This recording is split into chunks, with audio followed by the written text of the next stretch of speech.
Hello, Knox community and friends. If you were at Knox on Sunday morning, you'll remember, I hope, that during the next number of Sundays before Good Friday, we're going to be taking a look at what the cross means for us. This past week, we read and reflected upon the story of Jesus where, before he's crucified, calls upon the disciples to take up their cross and follow him. It's generally known as one of the main stories upon which a certain theory or view of the cross is built, called the moral influence theory.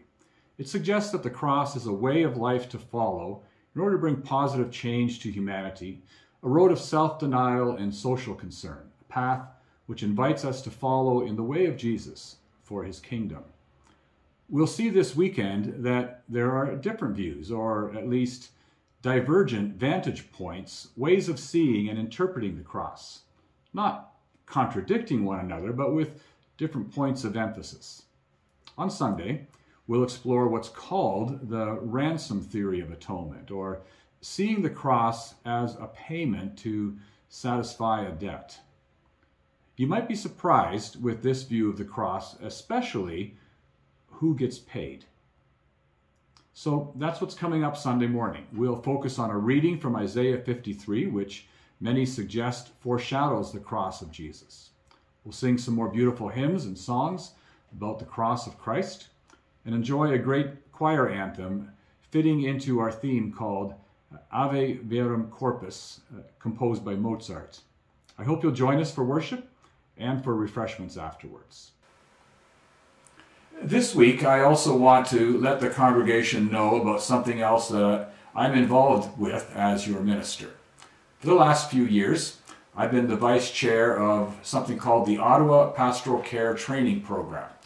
It's a great organization which facilitates very practical courses and seminars, especially for churches, and how we care for one another. Starting March the 15th, on Mondays, there's a daytime in-person class, or if you prefer stay home, there's an online Zoom format in the evening hours. There's a news item with all the details about this on our church website, which I'd encourage you to check out.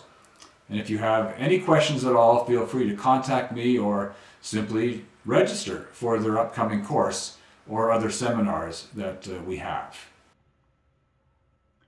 And finally, as mentioned Sunday morning, some really great news about the Peter Bryce Indigenous Scholarship in Medicine through our partnership with U Ottawa. We now have almost $7,000 contributed towards this scholarship, which sets us up nicely for the first scholarships to be awarded starting this fall. This is just one small way, though I think it's a great practical effort in working toward the goals of truth and reconciliation with our Indigenous sisters and brothers. Check out the news article about this on our website also. I think that's about enough for this week. God bless you, and through you may God's blessings shine upon others.